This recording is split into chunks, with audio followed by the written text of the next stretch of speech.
자, 오늘 할 부분은 어디냐면 10페이지의 독해 요소 세 번째 분류, 구분에 대한 문제.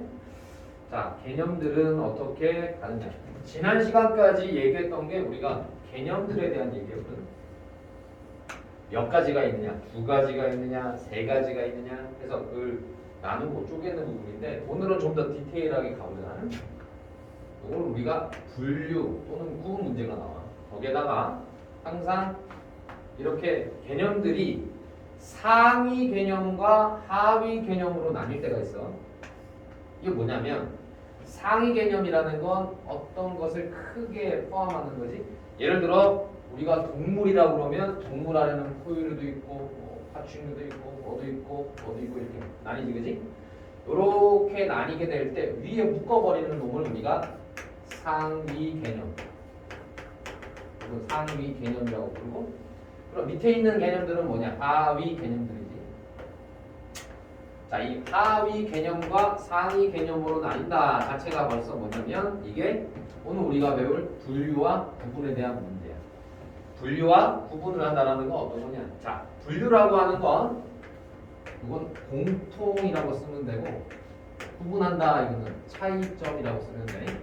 우리가 설명 방식에 있어서 상위 개념은 얘네들의 공통점이겠지? 공통점으로 하나 묶이면 그게 상위 개념이야. 이놈은 하위 개념들의 큰 영역을 공통적으로 가지고 있는 놈이다. 동물이라면 파충류, 포유류, 그 다음에 뭐 여러 가지가 있겠지?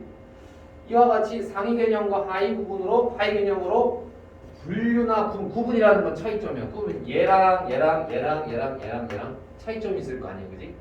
오케이?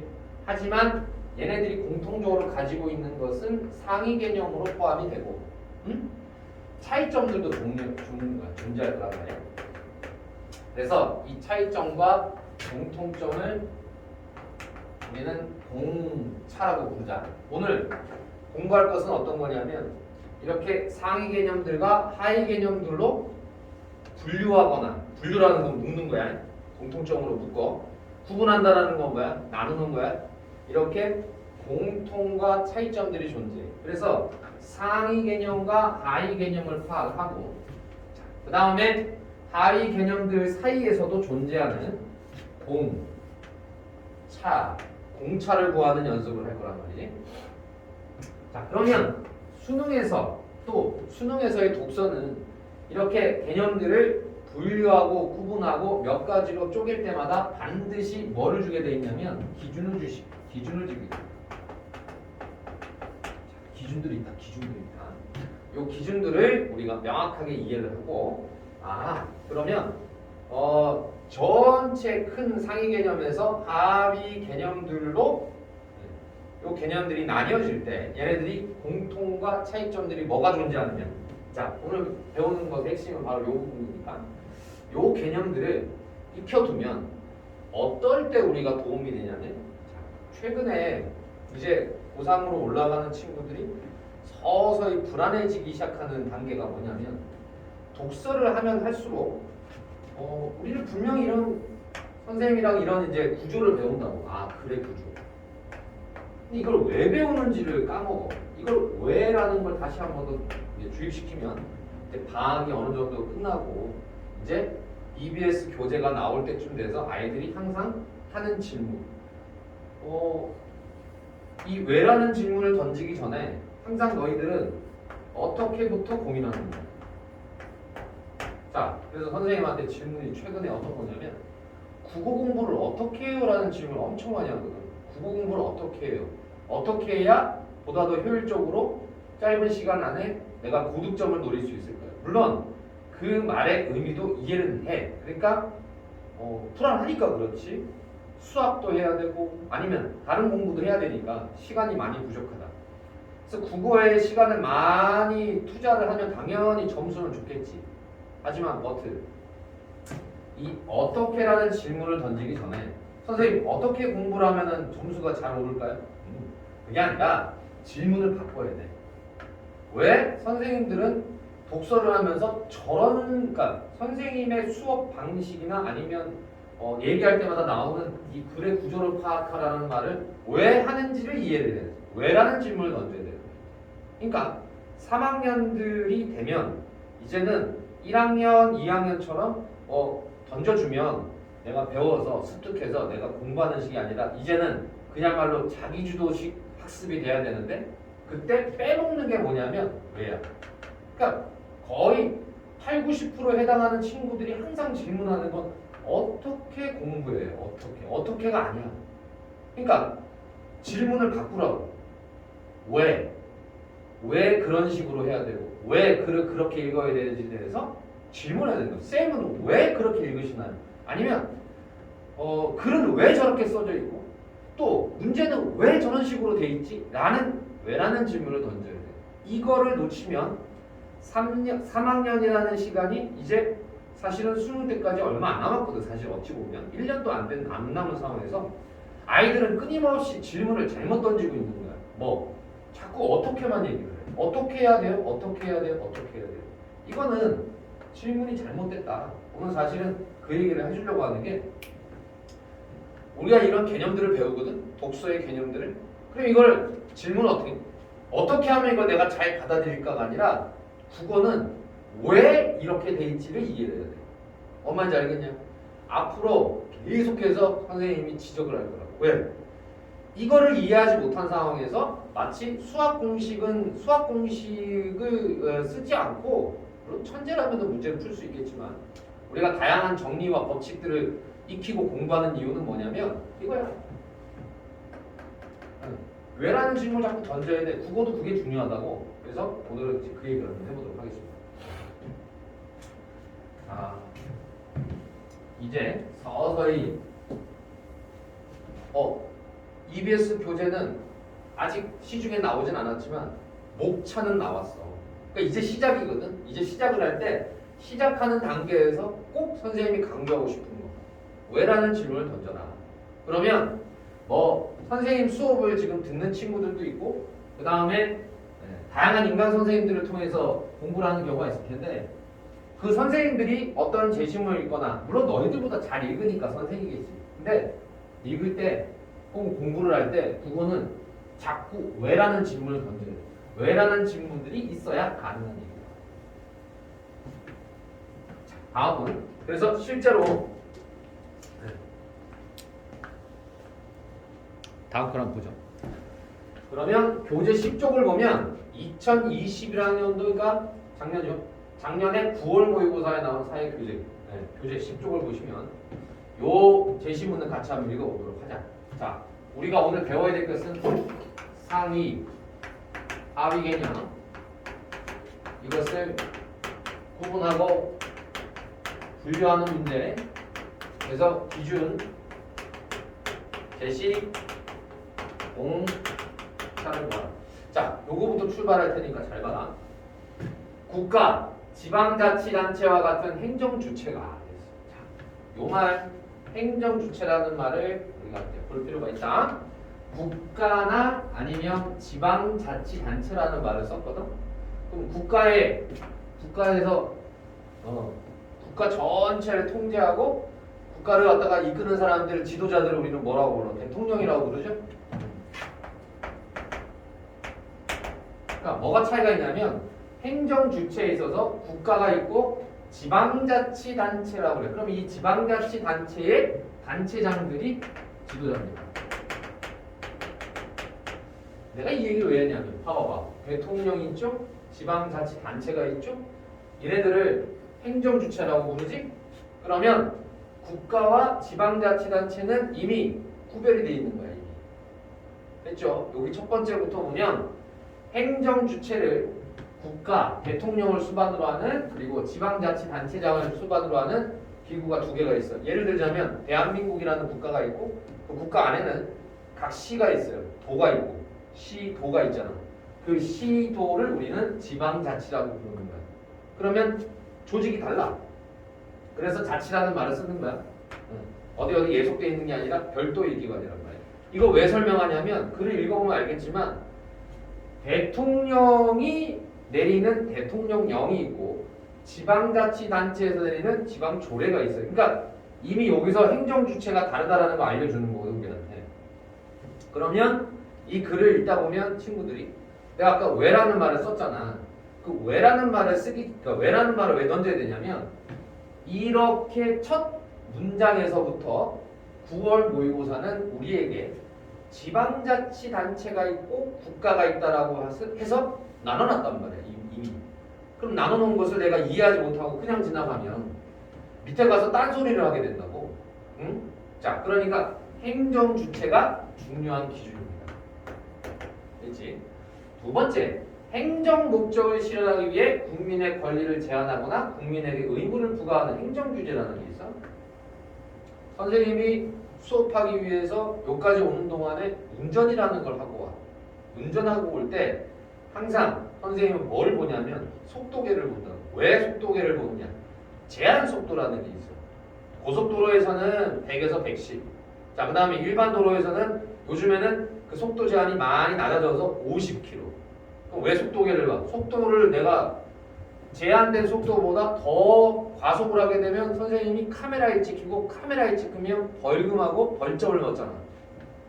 그걸 우리가 뭐라고 그래? 그걸 규제라고 합니다. 그러니까 행정 규제란 국민들의 권리를 제한하거나 당연하지. 나야 더 빨리 오고 싶지. 그런데 주어진 그 제한 속도보다 나는 더 빨리 달릴 수가 없다고. 권리를 제한하는 거지. 두 번째, 국민에게 의무를 부과해. 선생님은 매년마다 너희들을 위해서 세금을 낸단 말이지. 세금을 낸단 말이야. 그러면 이 제한하거나 의무를 부과한다라는 게 국민들 입장에서는 기분 좋은 일이야, 나쁜 일이야? 나쁜 일이지. 그걸 규제라고 하는 거야. 이 행정 규제는 국회가 이랬어. 자, 여기 나오는 주어를 잘 봐야 돼. 누가 제정한 법률에 근거해야 된다. 그러면 주어는 국회고 누가 국회에서 국민들의 권리를 제한하거나 아니면 국회에서 국민들에게 의무를 부과하는 거야. 알겠니? 그러니까 행정 규제는 국회가 주어가 누구냐? 이 사람들이 국회의원들이 법을 만들어. 이 사람들은 이제 입법기관이라고 하거든. 우리가 입법기관. 국회의원 한 명 한 명이 전부 다 기관이야, 기관. 그래서 그 사람들이 국회에 가서 투표를 해서 이 사람들이 투표고 이제 투표 결과 국민들의 기본권을 제한하겠다. 자, 코로나 가지고 우리도 마찬가지지. 코로나 가지고 기본권을 제한하겠다. 그러면 그게 바로 행정규제가 되는 거야. 누가 한다고? 국회가 한다고. 그러면 대통령이나 지방자치단체장들은 뭐야? 됐죠? 자, 그래서 이런 행정주체가 행정 목적을 실현하기 국민의 권리를 제한하는 국민의 의무를 부과하는 행정규제는 원래는 국회가 제정한 법률, 동그라미 치면 되고 모든 것에 원칙이 있어야 되잖아. 법률에 근거해야 한다. 그러나 자, 꺾이는데 한번 가보자. 이건 별도로 갖고. 자, 그러면 앞에까지 얘기는 일반적인 얘기예요. 일반적이고 보편적인 얘기를 한 다음에 꺾여. 어디서? 그러나. 그럼 요 뒤에서부터는 우리는 뭘 주셔야 되는 거야? 자, 여기서부터 핵심입니다. 그러나, 그런데 이렇게 앞에 나오는 내용에서 뒤집어진단 말이야. 그럼 일반적인 얘기를 하다가 그럼 다음에 나오는 건 뭐야? 문제적 상황이 나오죠. 이것이 바로 선생님이랑 겨울방학 내내 연습했던 1단락의 제1원칙이죠. 핵심을 가장 빨리 파악하는 방법. 일단은 보편적인 얘기. 근데 여기서 주의할 게 어떤 거냐면 친구들이 선생님 앞부분까지 끊었잖아. 근데 이 부분까지도 이해가 안 되면 안 돼. 그래서 선생님이 다른 과목들과 달리 다른 선생님들과 달리 첫 번째 단락에 나오는 이 몇 줄을 굉장히 디테일하게 읽는 거야. 왜 그러면 그러냐는 거지. 보통 친구들이 여기서부터 여기까지 올 때 요게 핵심이니까 배웠으면 요 다음만 읽으려고 하는데 아니 요 기본적인 내용을 내 머릿속에다가 이해를 시키는 게 중요한 거잖아. 그래서 선생님이랑 같이 수업을 하면서 차근히 읽으면 문제가 그냥 풀려. 근데 혼자서 집에서 내가 연습한다고 생각을 하고 하면 안 풀려. 왜 안 풀리느냐? 이런 기본적인 사항들에 대해서 내가 이해가 많이 부족하기 때문에 그런 거지. 이게 대부분의 3학년 친구들이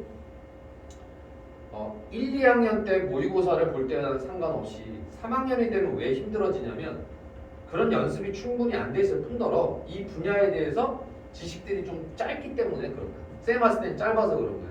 이걸 다 이해를 하려면 이런 말이 어떤 의미고 이게 어떻게 돌아가는 프로세스인지를 내가 이해를 하고 읽어야 되는데 덮어놓고 읽지. 덮어놓고 읽으니까 읽어도 계속 제자리거든요.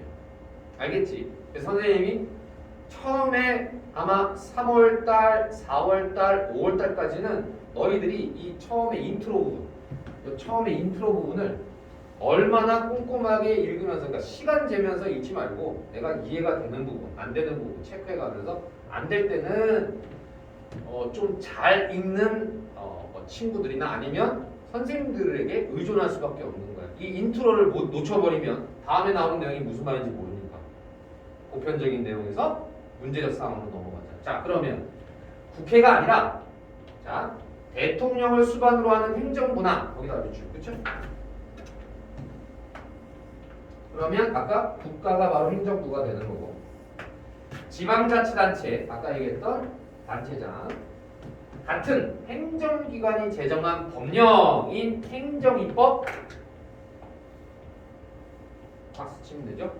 행정입법에 의한 행정규제의 비중이 커지고 있다. 자, 그러면 요 첫 번째 선생님하고 읽어야 될 부분 중에서 우리가 국회라고 하는 부분하고 동그라미 치고 또 행정입법에서는 행정부와 지방자치단체라는 부분 동그라미 치면 그러면 우리가 국민들의 권리나 아니면 그러니까 국민들의 권리를 제한하고 의무를 부과하는 이러한 법률에 의거한 국회 활동 하나 하고 또 하나는 행정부와 지방자치단체를 기반으로 하는 행정입법이라는 거 두 가지로 나뉜다라는 거 알 수가 있어요. 자, 이러면 우리가 국민의 권리 제한 이걸 되게 우습게 하는데 권리는 절대 제한받으면 안 되거든. 그러니까 이거 자체가 문제야 사실은. 근데 의무를 부과하는 거.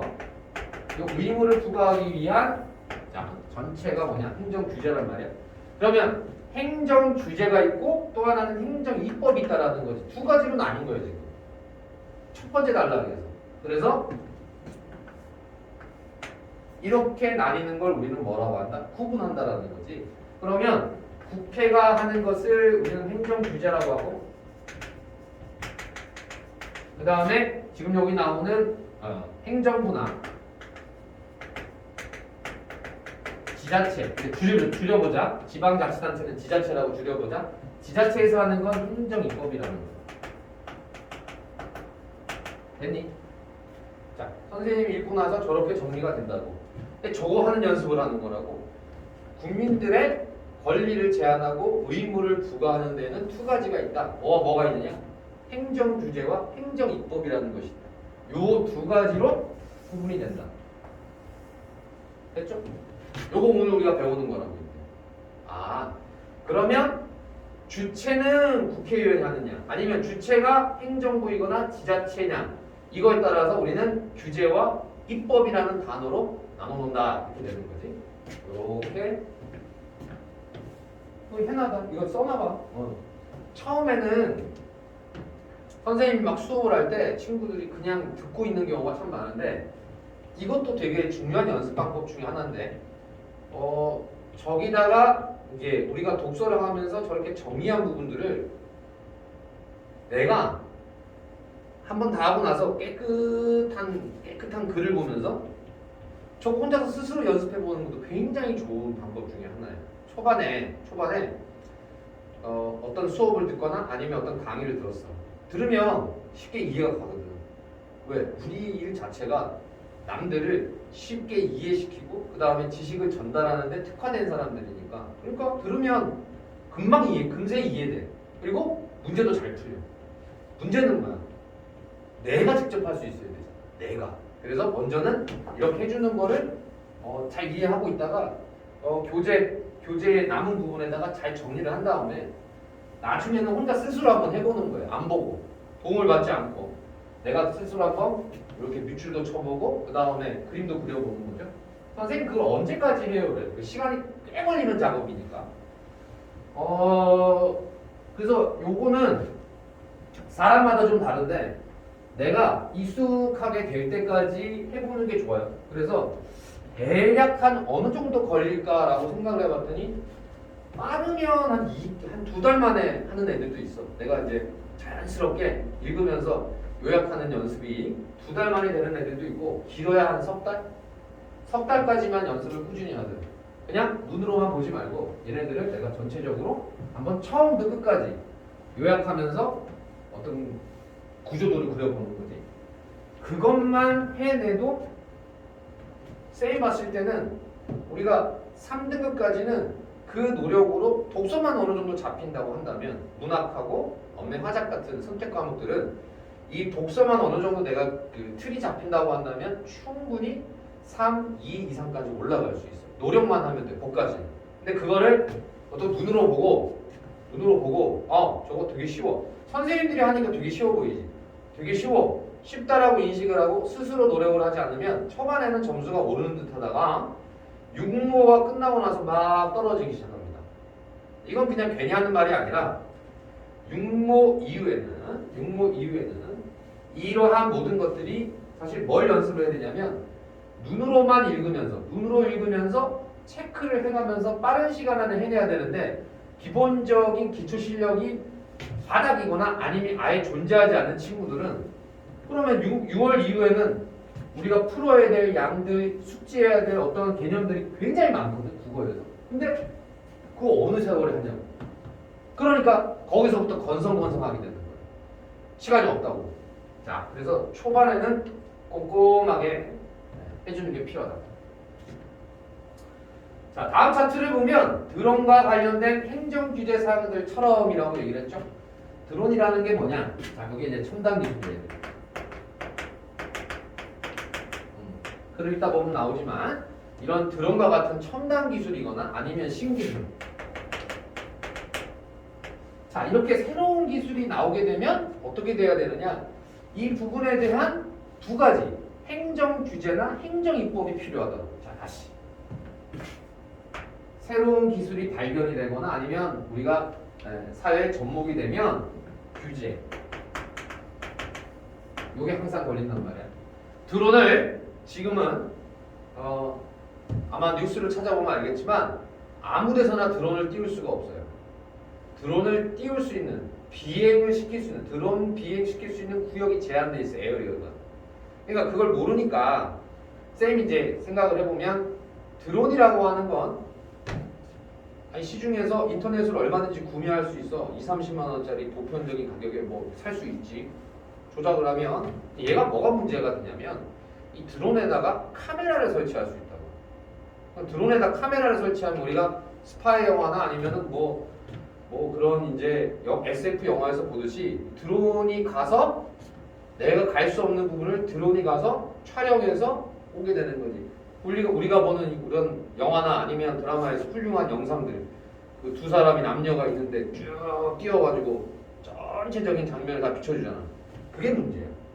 드론이 만약에 이렇게 카메라가 장착이 돼서 사생활을 갖다가 찍는다든지 어떤 사람을 감시하는 데 쓴다든지 아니면 드론이 가서는 안 되는 구역 그런 카메라를 들고 가면 안 되는 구역이 예를 들어서 군사보호구역이라든지 군사기밀시설 이거를 몰래 촬영할 수가 있는 거잖아. 따라서 이 드론과 같은 첨단 기술, 신기술은 비행이 가능한 지역을 규제를 해야 된단 말이지. 그러면 규제를 하기 위해서 뭐가 필요하다? 행정 규제나 행정 입법이 필요할 거 아니야. 지금 그 얘기하는 거야. 그런 얘기가 괜히 나온 게 아니라. 그러면 첨단 기술과 신기술과 관련된 행정 규제 사항들처럼 첨단 관련 기술과 있거나 아니면 상황 변화에 즉각 대처해야 되는 그런 상황. 자, 상황 변화에 즉각 대처해야 된다는 게 뭐냐면 법을 만들려면 아까 얘기했지만 법을 제정하기 위해서는 뭐가 필요하냐면 이거를 갖다가 법을 만들 입법을 해야 되죠. 그것을 다시 국회에서 통과시키려면은 토론을 해야 되죠. 회의를 해야 되죠. 그래서 여러 가지 의견들을 수렴해가지고 법안을 만들어야 되죠. 그럼 그걸 국회에서 법을 제정하면 그걸로 끝나느냐? 그걸 투표를 해. 그래서 가결이 돼야 되고 그럼 가결이 되고 나면 이거를 공표해야 되는 시간이 걸리고 계도 기간이 필요해. 그러면 시간이 필요한 거지. 그치? 그러니까 상황 변화에 즉각 대처해야 한다라는 이 지점에 있어서 법을 제정하는 데는 기간이 필요하다고. 그러면 빠르게 현실은 변화됨에도 불구하고 법은 여전히 못 따라가는 거지. 계속해서 뒤쳐져. 그러면 문제가 생기잖아. 빵꾸가 난다고. 그래서 개별적인 상황을 반영하여 규제를 달리해야 되는 행정규제 사항들이 늘어나고 있는 실정이다. 이게 문제적 상황인 거야. 따라서 현실 문제에 능동적으로 또 이제 이걸 기밀하게 아주 정치하고 기밀하게 그런 걸 적용을 하려면 시간이 많이 필요해. 따라서 행정기관은 대통령을 수반으로 하는 행정부와 그 다음에 지자체에서는 국회에 비해 이러한 사항들을 다루기에 적합하다. 왜? 국회에 비해. 그럼 여기서 기준이 나오거든. 자, 만약에 시험 문제를 낸다면 쌤은 요 뭐뭐에 비해 이러한 사항을 다루기에 적합하다라는 것에 어떤 기준이 들어가 있냐? 국회는 시간이 많이 걸리고, 자, 그 다음에 행정부나 지자체는 시간이 짧게 걸린다. 요게 지금 비교한 거지. 요게 비교한 거지. 그러면 문제는 뭘로 낼 수 있냐면 누가 더 시간이 오래 걸리겠냐, 아니면 누가 더 시간을 그러니까 신속하게 대처할 수 있느냐. 그러면 대처의 신속성만 가지고 본다면 국회는 이미 늦어. 법을 제정하는데 얘네들은 아주 오랜 기간이 걸려. 하지만 대통령이 직접 명령하는 대통령령이거나 위임명령이거나 아니면 지자체에서 하는 조례를 빨리 신속하게 할 수 있다는 장점이 있다는 거지. 자, 이게 시간이 오래 걸리고 시간이 짧게 걸린다라는, 자, 이런 걸 뭐라고 하냐면 기준이라는 거지. 나중에 알아둬봐. 이게 한 번, 두 번, 세 번 선생님들이랑 이런 수업을 하면서 내가 스스로 골라내는 눈이 만들어져야 돼. 그러려면 가장 좋은 건 사실은 이런 눈이 길러지기 위한 가장 좋은 방법은 문제를 많이 풀어보는 거예요. 사실은 기출 문제를 풀거나 아니면 우리가 사설 모의고사를 본다거나 이와 관련된 여러 가지 문제를 풀다 보면 자연스럽게 습득되기도 해. 그런데 자연스럽게 습득될 때까지의 시간이 많이 걸릴 뿐더러 우리가 강의의 목적은 그거라. 아, 이게 있어. 이런 게 나와. 이런 게 100% 나오니까 이런 거 조심해. 라고 알려주면 조금 더 부스터 샷을 맞는 거지. 내가 어차피 터득하게 될 거지만 석 달에 해야 될 것을 2달에 걸쳐서 빨리 주실 수가 있는 거야. 그러면 나는 이렇게 생각해. 먼저 이런 글들의 흐름을 파악을 하면서 아, 저 지점에서 문제가 나왔다 라고 하는 내가 어떤 징후가 만들어지고 스스로 거기에 대해서 대응할 수 있게 되면 그게 국어를 잘하는 길인 거야. 자, 그러면 여기까지. 이거 뭐 그럼 왜 이런 게 필요하냐면, 행정규제가 왜 필요하냐면, 아니 행정입법이 왜 필요한지에 대한 얘기를 한 거죠. 국회는 너무 느려. 국회의원들이 이런 것들을 다 전부 다 검토하고 그 다음에 이걸 법안에 만들어서 가결시키고 공표하고 계도기간 가지고 그러면 벌써 게임은 끝난다고. 다 함께 나올 수 있단 말이야. 그러면 신속하게 하려면 행정입법이 필요해 라는 얘기죠. 그러면 이와 같은 행정입법의 유형에는 쭉 쫙 긋고 다시 또 어떻게 되냐면 위에서 얘기한 바를 선생님 정리한 거에 다시 가지치기를 하게 되면 상위 개념, 권리를 제한하고 의무를 부과하는, 자, 이러한 행정 규제가 있고 또 하나는 행정입법이 있었단 말이지. 이건 국회가 하는 거고 이건 행정부가 하는 거라고 한다면 다시 또 행정입법이 몇 개로 쪼개지느냐, 3가지로 또 쪼개집니다. 자, 요런 구조죠. 그림. 다시 행정입법의 유형이라는 말을 딱 보는 순간에 아, 2개로 나뉘었고 얘가 최근에 관심을 많이 기울이고 있어. 신속하게 대응할 수 있으니까. 그러면 다시 얘네들을 하나, 둘, 세 개의 유형으로 나눌 수 있다. 위임명령 하나, 행정규칙 하나, 조례 셋 이렇게 나뉘는 거예요. 그러면 우리가 시험 문제는 어디서 주로 많이 나오느냐? 방금 신속성이 떨어지는 국회의 행정규제와 행정부의 행정입법을 비교하여 신속성이라고 하는 하나의 단서가 나왔고 그걸 찾았다면 여기 나오는 위임명령과 그리고 행정규칙과 조례 또한 마찬가지로 뭐가 필요하냐면 기준들이 나오겠지라는 거예요. 그럼 그 기준들은 행정부가 한다라고 하는 점에서는 공통점을 가지지만 얘네들 상호 사이에는 뭐가 존재한다? 차, 이 점들이 있겠지?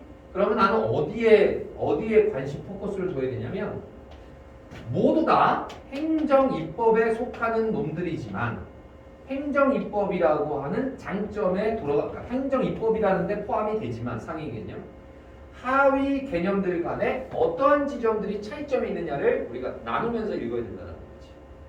자, 그래서 오늘은 이렇게 쪼개지는 이런 구분으로 갈래가 막 쳐질 때마다 어디에 소속이 되고 어떤 차이점을 보이는지를 내가 판단하고 읽는 것이 굉장히 핵심이라는 거지. 요거를 계속 얘기를 할 거예요.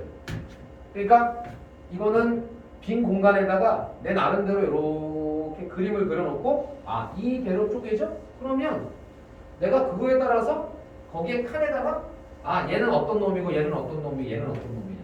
그러면 누가 더 국어를 잘하느냐 독서를 잘하느냐 그 칸이 이미 나뉘어진다는 걸 알았어. 그래 구조가. 그러면 기준이 뭘까를 생각하면서 머릿속에 염두에 돼. 그냥 읽어 지나치면 그냥 읽어 제끼기만 하면 어떤 일이 벌어지냐면 다시 또 읽어야 되고 또 다시 또 읽어야 돼. 또 다시 또 읽어야 돼.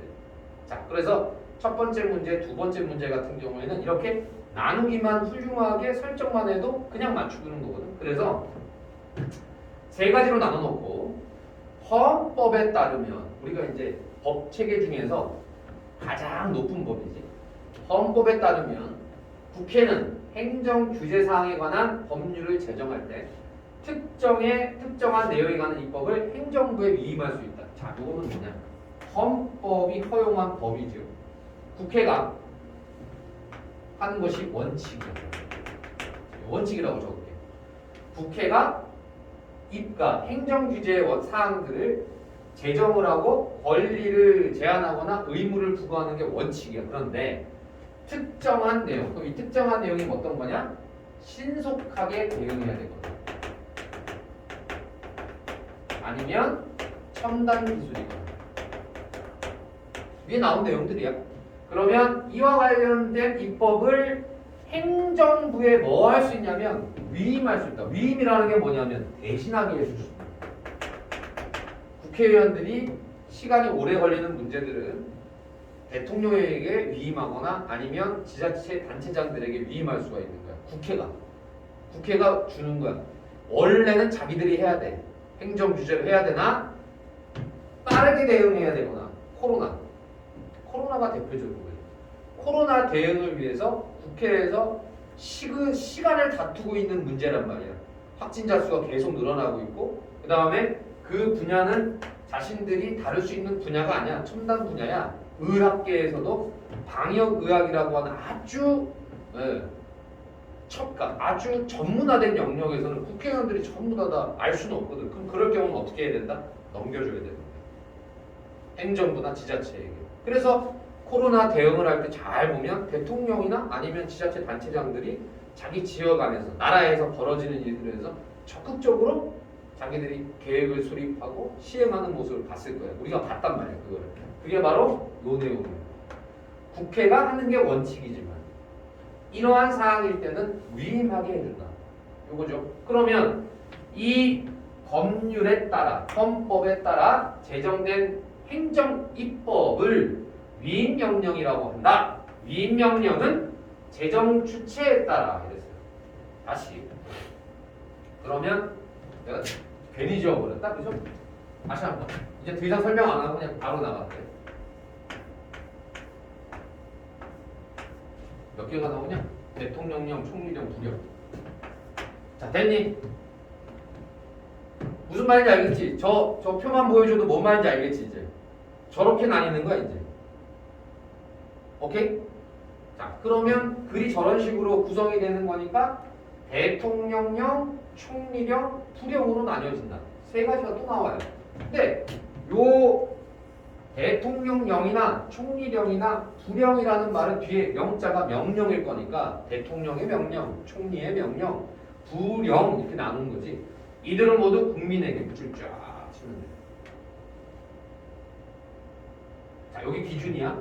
모든 국민에게 적용될 때는 입법, 예고, 공포 등의 절차를 거쳐야 된다. 자, 이 두 개를 연결하면 어떤 원칙이 나오냐면 모든 국민을 대상으로 할 때는 일부 지역 말고 서울시만 따로 하고 경기도 따로 하고 충청도 따로 하는 거 말고 모든 국민들을 대상으로 할 때는 반드시 뭐가 필요하다? 절차가 필요하다. 그 절차라는 것이 바로 이런 거예요. 입법 예고. 쌤, 입법 예고가 뭐죠? 우리 코로나 대응을 잘 보면 1단계, 2단계, 3단계가 있었어. 기억날 거야. 3단계, 2단계, 1단계에 따라서 우리가 집합을 할 수 있는 사람들의 숫자가 제한되지.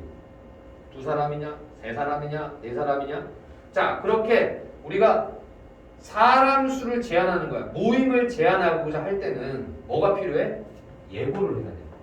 그래서 그러한 대통령령, 총리령, 부령이 발표가 될 때 잘 보면 그러니까 몇 날 몇 시를 기점으로라는 말이 나오죠. 언제? 뭐 예를 들어서 월요일 12시를 기점으로 이런 식으로 얘기를 해. 그러면 그게 바로 입법 예고야. 말하는 그 시점부터가 바로 시행되는 게 아니라 이거를 언제부터 시작하겠습니다를 얘기하는 건 입법 예고라고 해. 미리 알려주는 거지. 그래야 사람들이 조심하지. 공포. 자, 이제부터 공적으로 발표하겠습니다. 이제부터 법적 효력이 있습니다. 그러니까 4사람 모이다가 2사람으로 줄어들었어. 그럼 4사람 모이는 걸만 기억을 하다가 2사람 모이는 것을 예고도 못 들은 친구들을 위해서 공포를 제대로 하는 거죠. 자, 이제부터는 제대로 시행합니다 라고 발표하는 거란 말이에요. 이런 절차가 필요해요. 위임명령이란. 그래서 위임명령은 입법부인 국회가 자신의 권한 일부를 행정부에 맡겼기 때문에 정당화될 수 있다. 자, 다시 요거죠. 헌법에 명시되어 있거든. 그래서 국회의원들이 다 하지 못하는 경우에는 대통령을 통해서, 총리를 통해서, 또 부령을 통해서 입법부인 국회가 자신의 권한을 위임한 게 정당화될 수 있다라는 얘기를 한 겁니다. 여기까지가 위임명령에 대한 정의와 위임명령은 또 어떻게 나뉘고 또 모든 국민들을 대상으로 할 때는 절차를 따라야 된다라고 하는 정보를 우리에게 알려준 거지. 한 3가지 정도로 우리가 요약할 수 있겠죠.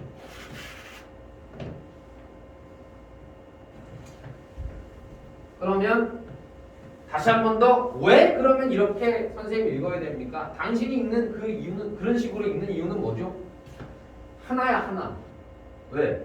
이 9월 모의고사 행정 입법에 대한 문제를 질문하러 오는 친구들의 대부분이 다 뭐냐면 이렇게 칸을 나눠서 규칙이 존재한다라는 것을, 기준이 존재한다라는 것을 내가 생각하지 않고 읽은 친구들이 꼭 질문하러 오는 거거든. 근데 이걸 한번 수업을 제대로 찐으로 수업을 듣고 나면 그 다음부터는 질문하러 오는 애들이 없어. 그럼 문제는 뭐냐? 독서는 방금 얘기했듯이 제대로 읽을 줄만 남으면 되는 거지. 남은 건 뭐야? 시간을 어떻게 줄이냐야. 근데 시간을 줄이는 방법은 독서에서 딱 한 가지 길밖에 없어. 내가 이 글은 어떤 식으로 가야 어떤 식으로 읽어야 될지에 대한 매핑이 있어야 돼. 내가 먼저 이렇게 정리가 돼야만 문제의 의도를 파악할 수 있는 거예요. 그냥 읽어? 여러 번 빠르게 읽으면 그만 답이 나올 거야? 물론 저절로 이거 터득하는 애들도 있어. 그렇지? 그런 애들이 있으면 좋겠다. 그렇지? 그래서 그런데 대부분 그렇지 않거든. 특정한 행정규제의 근거 법률이 위임명령으로 제정할 사항의 범위를 정하지 않은 채 위임하는 포괄적 위임은 자, 포괄적 위임 정하지 않았어. 범위를 정하지 않고 그냥 줘버려. 포괄적 위임은 헌법상 삼권분리 원칙에 저촉이 된다라는 거는 하면 안 된다라는 거야. 그럼 뭐야? 헌법상 삼권분리 원칙을 이해해야 되겠지. 그게 위에 나오는 설명이야. 행정규제의 근거를 법률이 위임명령으로 제정할 사항의 범위를 정하지 않은 채 줘버리면 그럼 어떤 문제가 생겨? 국회와 행정부가 구분이 안 되죠. 구분이 안 되는 것을 우리 뭐라고 하냐면 헌법상 3권이 분립해야 된다는 원칙에 저촉이 된다는 뜻입니다.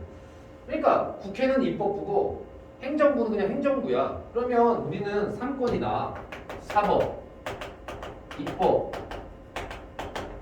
행정 이 세 가지가 분리가 돼야 되는데 지금 뭐하고 뭐가 문제가 생겼냐면 입법과 행정이 구분이 안 된다면 이 세 가지를 구분해야 된다는 원칙에 저촉이 되기 때문에 위임된 행정규제 사항의 대강을 위임 근거 법률의 내용으로부터 예측할 수 있어야 된다. 따라서 요거는 문제가 되는 거예요.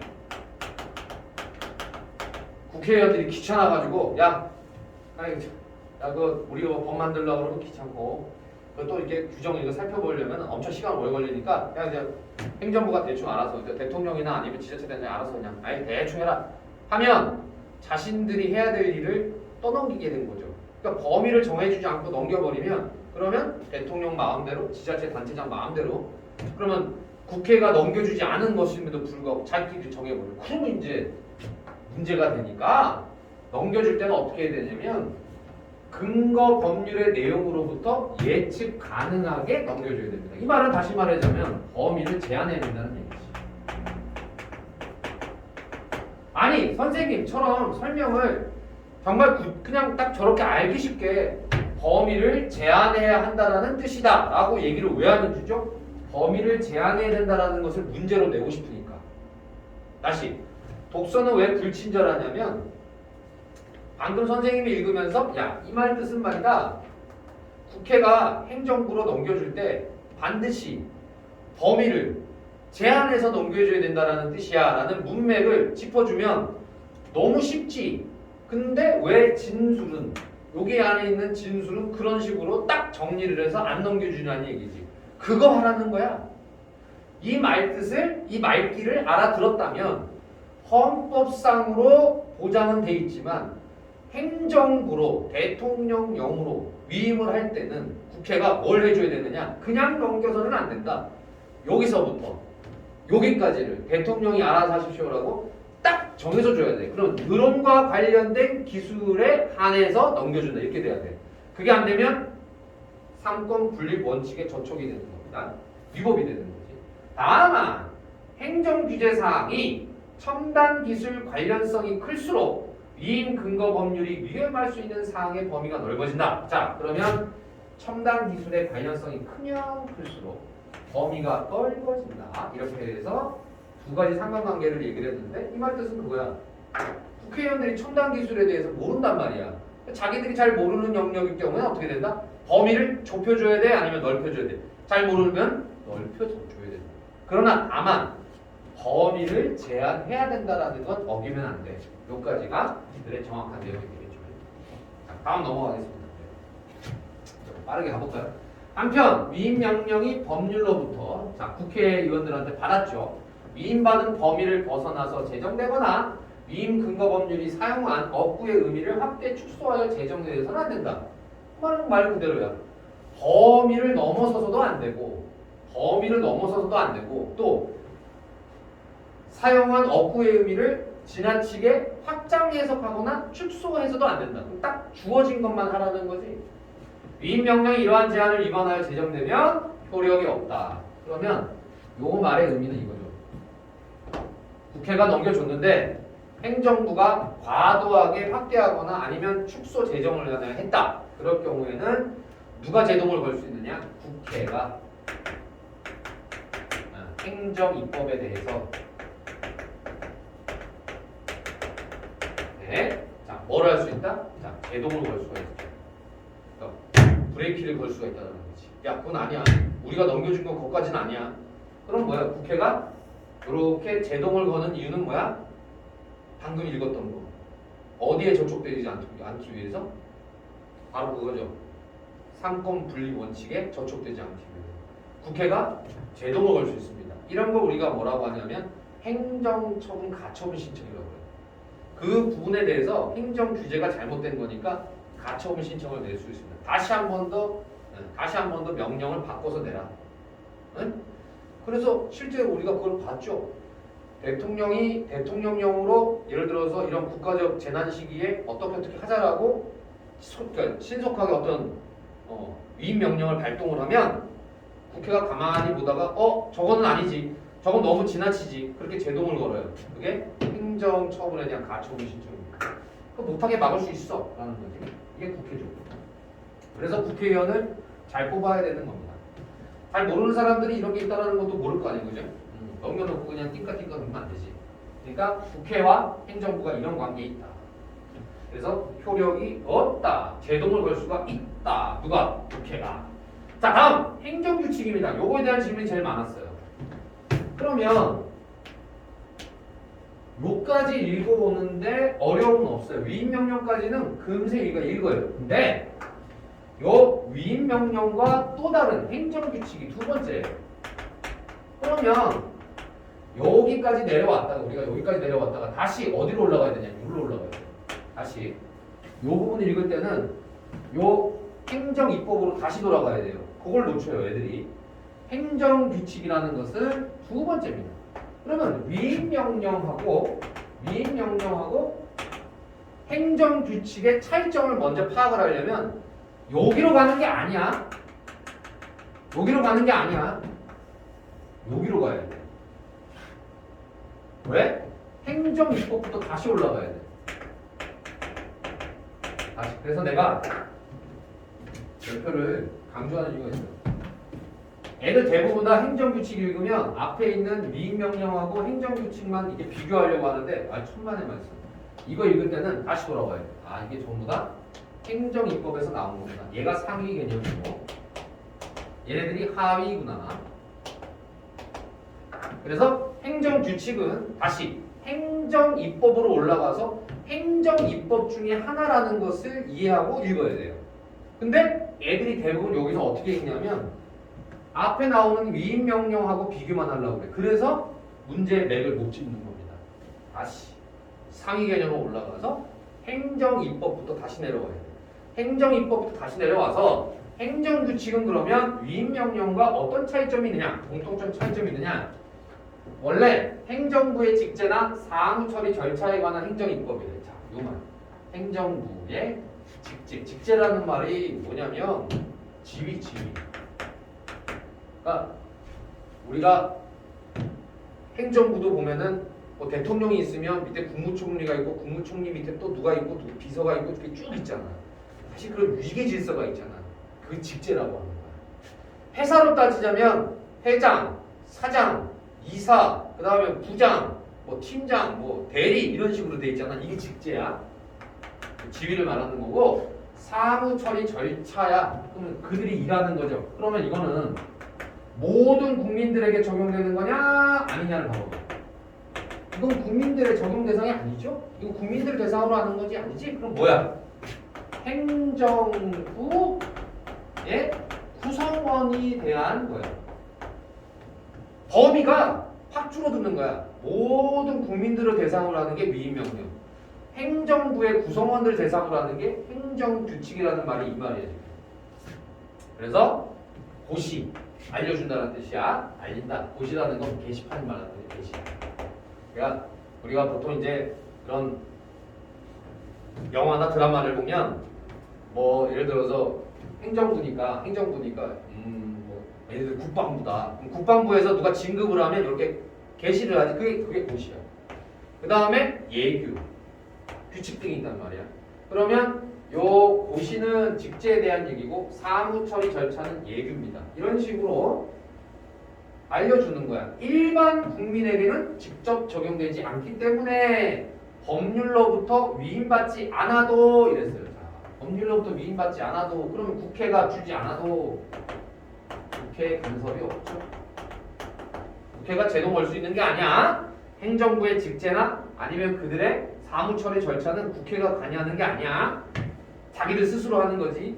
유효하게 제정될 수 있고 위임명령 제정 시와 동일한 절차를 거칠 필요 없다. 그럼 절차를 거칠 필요 없는 이유는 뭐냐? 이거지. 모든 국민들을 대상으로 하는 게 아니기 때문이다라는 거죠. 자, 그러면 다음 넘어가겠습니다. 이게 차이점이에요. 그 애들이 물어본다고. 에이씨, 그렇게 하면 안 되고 그냥 이렇게 읽으면 안 되고 다시 저 행정입법으로 가야 돼. 그래야 이 글이 이해가 돼. 자, 다음입니다. 그렇다면 행정규제사항에 관하여 행정규칙이 제정되는 예외적인 경우도 있다. 자, 그러니까 행정규제사항에 관해서 행정규칙이 제정되는 예외는 어떤 거냐? 위임된 사항이 첨단기술과의 관련성이 매우 커서 위임명령으로는 대응하기 어려워 불가피한 경우. 자, 다시 첨단의 기술일 경우에 대응하기 어려워. 위임명령으로도 어려워. 그럼 이건 뭐냐? 뭐가 포함된 거냐면 행정규제, 다시 말해서 국회도 못하겠고, 그 다음에 행정입법이